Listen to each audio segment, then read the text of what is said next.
म्हणजे भारत आता $5 trillion economy होणार, महाराष्ट्र $1 ट्रिलियन इकॉनॉमी होणार. महाराष्ट्राची आताची साईज किती माहिती आहे का? त्याची इम्प्लिमेंटेशन करतो यासाठी मग पब्लिसिटी करतात, पण ह्याचं जे एकूण ऑडिट पाहिजे त्यावर ते सोडून देतात. तर मेन जे इनफॅक्ट याच्यामध्ये जे इन्स्ट्रुमेंटल असणार आहे ते पॉलिसी मेकर्स आणि त्यासाठी लागणारं इम्प्लिमेंटेशनसाठी पोषक वातावरण करण्यासाठी लालू, शरद यादव हे सगळे त्यासाठी भांडायचे. 2010ला जेव्हा राज्यसभेमध्ये पास झालं ते खाली का पास होऊ शकले नाही? म्हणजे भारत आता $5 ट्रिलियन इकॉनॉमी होणार, महाराष्ट्र $1 ट्रिलियन इकॉनॉमी होणार. महाराष्ट्राची आताची साईज किती माहिती आहे का? $433 बिलियन. एक म्हणजे जर का करायचं असेल बिलियनचा, म्हणजे आपण रुपयाच्या याच्यात बघायचं झालं तर 82.66 लाख कोटी एवढे आपल्याला 1 ट्रिलियन बोलायचे आहे. कधी? 2027-28ला. ते कधी शक्य होईल? तर आपली आत्ताची जी इकॉनॉमी जी ग्रोथ आहे ती आता म्हणजे केंद्राची जी झाली म्हणजे देशाच्या लेवलला जी 6.8% झाली त्याच्याही आपण खाली आहोत. तर अशा वेळेला जर का करायचं असेल तर तो साधारण आपल्याला वार्षिक हा रट 14 ते 15% करावं लागणार आहे. त्यामुळे आपण ह्या सगळ्या कॉन्टेक्स्टकडे या सगळ्या कॉन्टेक्स्ट मधनं बघूया. नुसताच एक अनएम्प्लॉयमेंट रेट वाढतोय, या सगळ्या कशा घोषणा आपल्याला चांगल्या वाटत आहे. म्हणजे भारत आता म्हणजे 5व्या वरनं 3ऱ्या नंबरवर येणारच. जो आता जो विकसनशील आहे तो प्रगत राज्य देश होणार. एकदम चांगलं आहे हे घोषणा द्यायला, त्याच्यावर मोठं ग्लॅमराईज करायला. फॅन्टॅस्टिक. म्हणजे आज पत्रकार मलाही ते लिहायला आवडेल आणि ते लिहितच आहे. पण याच्या व्यतिरिक्त जे प्रश्न आहेत ते इतके गहन होत चालले ते बघायला लागतील ना. एक, ज्या पद्धतीने डिमॉनिटायझेशन झालं, बस एका याच्यात 15 लाख कोटी रुपयाची जी काही संबंध होती त्या काय झालं आणि त्यानंतरच्या आता याच्यात इनफॅक्ट त्या 15 लाख कोटीचे कॅश कितीने वाढली ही आरबीआयचा लेटेस्ट रिपोर्ट सांगतो. या सगळ्यानंतर झालेलं 2017चं जीएसटीचं जे एकूण इम्प्लिमेंटेशन, त्याच्यातनं जे वाढत गेणारे कमी होणारे स्लॅब, परत आणखी नवीन स्लॅब करून त्याचे जे काय म्हणजे जो चोथा करायचा तो होतच आहे. म्हणजे जे अर्थतज्ञ म्हणून जे एस्टॅब्लिश आहेत तेच बोलत आहेत, संजय जोग म्हणून बोलत नाहीत. माझ्याहून कितीतरी सुपिरियर अर्थतज्ञ पॉलिसी मेकर आहेत ते हेच सांगतायत की ज्या फ्लॉ या जीएसटी इम्प्लिमेंटेशन मध्ये राहिलेले आहेत त्याचाच सगळ्याचा परिपाक म्हणून हे सगळं होत आहे. तिसरं, startup India, getup India, setup India, सगळे इंडिया परफेक्ट आहे. Makeup India, made in India माझ्या दृष्टीने हे महत्वाचेच आहे देशाच्या लेवलला. कुठलाही जर का देश आपल्या प्रगतीच्या म्हणजे वाटेवर जात असताना अशा प्रकारचे इनिशिएटिव्ह घेत असेल तर ते आपल्याला अंडरलाईन किंवा ज्याला अधोरेखित केलावेच लागतील. पण मग ह्याच्या पुढे पण येतात ना. मग हे करत असताना अनएम्प्लॉयमेंट रेट का वाढतोय?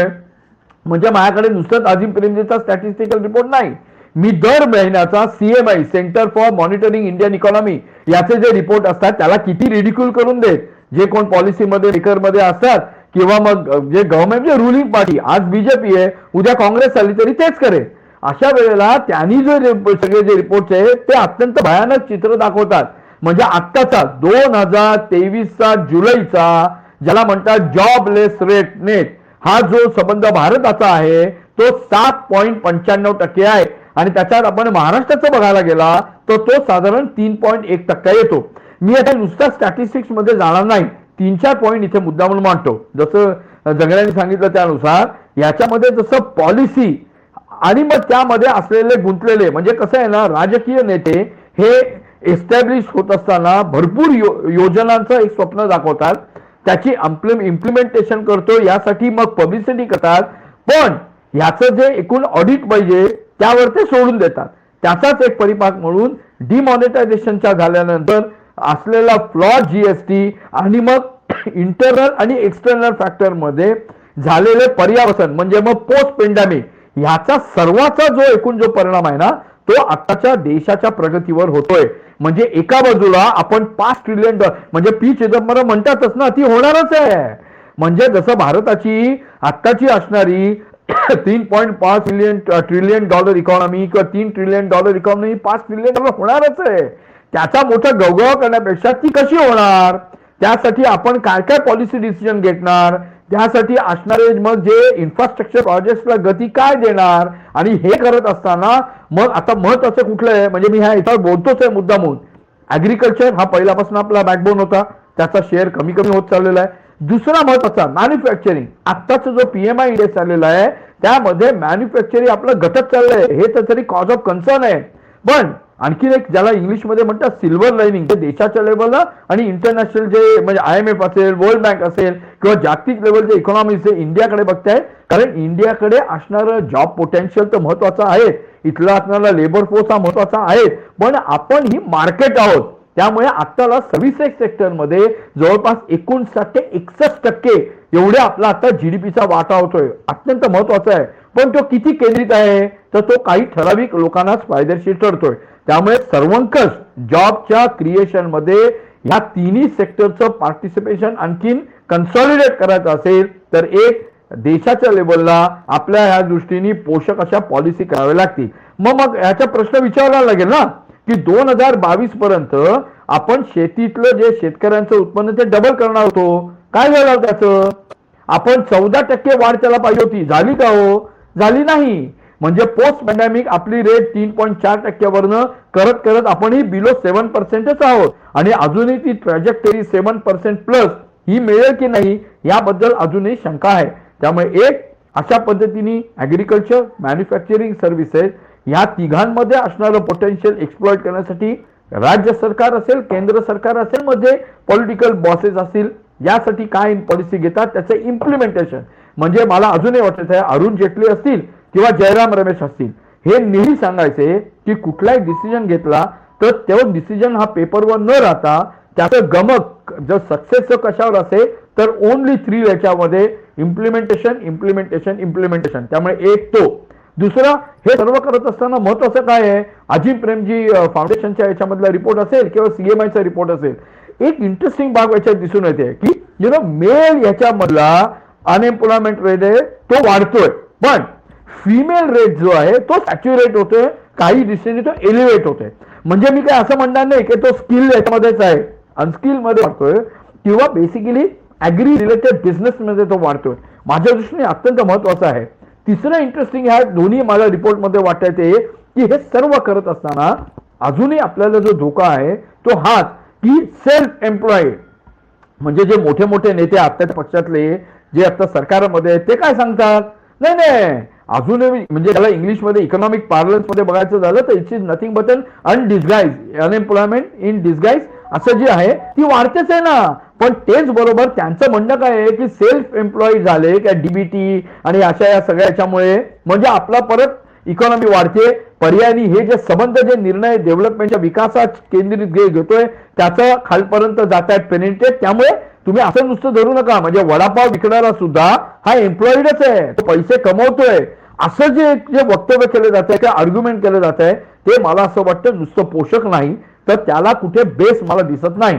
त्यामुळे अजून एक 2 मुद्दे सांगतो आणि पण परी चर्चा चालू ठेवू. त्यामुळे एका बाजूला ही अनएम्प्लॉयमेंट रेट वाढतेच आहे, जो म्हणजे मी आता मगाशी रेट म्हटला तो 7.9%, it's highest one, it's a bigger one. म्हणजे आधीच्या मागच्या वर्षीच्या 8.7 पेक्षा आपण खाली आलो असो, पण तरी सुद्धा तो आपण अंडरमाइन करून चालणार नाही. दुसरं, हे सर्व करत असताना $5 ट्रिलियन जरी स्वप्न आपण विकत असू, जे सेल करत असू, ते करत असताना पायाभूत सुविधा इन्फ्रास्ट्रक्चर डेव्हलपमेंट हे होत आहे, पण ते होत असताना त्याच्यामधली जी कॉस्ट एस्कलेशन आहे, टाइम जे वाढतोय ते कमी करून आपण ते टाइम बाउंड कसे करू, मग पर्यायाने ह्याच्यात ज्या नवीन नवीन रोजगाराच्या संधी होतील त्या कशा टॅप करता येईल त्याकडे लक्ष देण्यात येईल. तिसरं, ऍग्रिकल्चर म्हणजे आपण अजूनही जरी 140 कोटी लोकसंख्या असली तरी महाराष्ट्राचं बोलायचं झालं तर पॅन्डेमिक नंतर 3.4% वाढवून ऍग्रिकल्चरनी तर खरा आपला रेट जो मायनस गेला होता त्याला थोडा तग दिली. त्यामुळे हे करत असताना मग नुसतं ट्रॅडिशनल ऍग्रिकल्चर मध्ये न राहता त्याच्यामध्ये जास्ती स्किल करून पर एकरेज आपली प्रोडक्टिव्हिटी आणि प्रोडक्शन कसं वाढेल याकडे लक्ष देऊन आणि मग कोल्ड ज्या चेन लिंकेज असतं, सप्लाय चेन असतं ते कसं स्ट्रेंथन होऊन त्याच्यामध्ये कसं बरी वाढ होईल याकडे लक्ष दिलं पाहिजे. आणि मग मॅन्युफॅक्चरिंग आणि सर्व्हिसेस मध्ये करताना जो स्किल सेट लागतो, म्हणजे आता हल्ली बराच होतो ज्याला उहापोह होतोय किंवा उदवतोय, म्हणजे स्किल इंडिया परफेक्ट आहे. म्हणजे मला अजूनही आठवत आहे राज्यांनी 4 वर्षापूर्वी जेव्हा स्किल जे मिनिस्ट्री फॉर्म केलं त्याच्यामध्ये काहीच इनिशिएटिव्ह घेतलेले नव्हते, नुसते पेपरवर दाखवायचे म्हणून ते. पण आता खऱ्या अर्थाने राज्य स्किल साठी काय काय म्हणजे इम्प्लिमेंटेशन करायला लागले. म्हणून हे चालणार नाही की आपल्या इथे म्हणजे महाराष्ट्रामध्ये 286 इंडस्ट्रियल इस्टेट आहेत आणि प्रत्येक राज्या म्हणजे डिस्ट्रिक्टसाठी किंवा तालुक्याच्या लेवलवर IIT आहेत, हे आता भूषण राहिलेलं नाही. इनफॅक्ट आता आमच्या ठाण्यामधली वागळे स्टेटमधली IIT जी काही पहिले वर्षापूर्वी स्थापन झाली ती आता मृतावस्थेत आहे. त्याचं पुनर्जीवित करून आत्ताच्या होणाऱ्या स्किलच्या दृष्टीने ते स्किल सेट करण्यासाठी तिथे कसे नवीन उद्योगाचे एकूण म्हणजे ट्रेनिंग करण्यात येईल ह्याकडे फोकस केलं ना, तर मला असं वाटतं ह्या कॉम्प्रिहेन्सिव्ह व्ह्यूनी आणि असा जर का आपण होलिस्टिक अप्रोच घेतला तर आणि तरच आपण भारत हे $5 ट्रिलियन स्वप्न साकार करत असताना, ही समृद्धी खालपर्यंत पेनिट्रेट होत असताना अशा प्रकारची अनएम्प्लॉयमेंट बरोबर आपण कसा हे करू रोग याकडे आपलं लक्ष दिलेलं आहे. आणि त्यासाठी मगाशी जगणे मला येत असे यामध्ये नुसते पॉलिटिशियन्सच म्हणजे त्यांना दोष देऊन चालणार नाही. प्रियदर्शनी, लकीली मी G20च्या मुंबईमध्ये झालेल्या आणि दिल्लीची जी कॉन्फरन्स होती ती सगळी कव्हर केलेली आहे.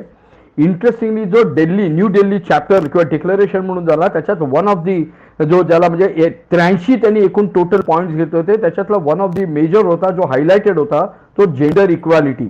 आणि ह्यामध्येच एम्प्लॉयमेंट असेल आणि मग ओव्हरऑल त्यांच्या प्रगतीमध्ये म्हणजे दिस इज इन लाईन विथ, कारण G20 मान्य केलेलं आहे त्याच्या माझ्याकडे काही ड्राफ्टही आहे की जो SDG आहे सस्टेनेबल डेव्हलपमेंट गोल त्याच्यामध्ये सगळ्या देशांमध्ये म्हणजे जगाच्या लेवलला आपण स्लिप झालेलो आहोत. त्यामुळे ते आपल्याला वाढवता लागणारच आहे त्याची डेडलाईन. ते करत असताना तू म्हणतेस तसे 2 पॉईंट इथे त्याच्यामध्ये डिस्कस झाले ते इथे आपल्याला भारताच्या दृष्टीने अधोरेखित करावे लागतात. ते म्हणजे ज्या पद्धतीने जेंडर इक्वालिटीसाठी वुमन पार्टिसिपेशन इन जॉब आणि overall human participation in economic development हे जर करायला असेल तर त्याला भरपूर स्कोप आहे आणि इंडिया इज डेफिनेटली लॅगिंग.